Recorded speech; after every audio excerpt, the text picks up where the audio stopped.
Да, моля? Криминална полиция, главен инспектор Колев. Какво? Направили сме блокада пред блока ви. Това са много опасни хора, госпожо. Събирате всички пари в къщата. Хвърляйте парите, ще ги изпустим, госпожо. Хвърляйте и залягайте, може да стане престрелка.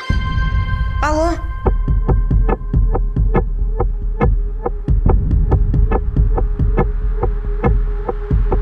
Дойдох за парите.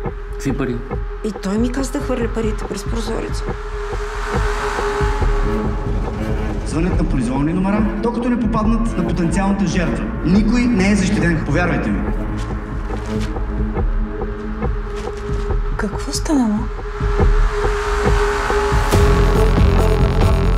С колко време разполагам? Колко? До 2 дена приключва всичко. Парите ми трябват сега.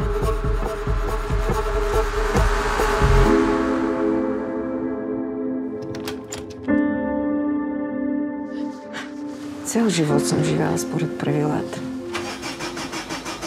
И какъв е смисъл? Ало?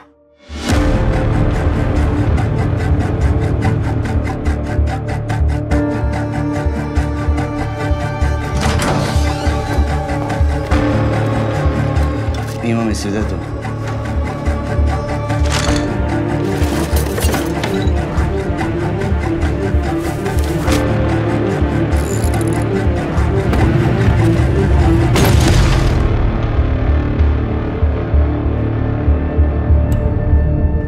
Ако беше жив, това никога нямаше да се случи.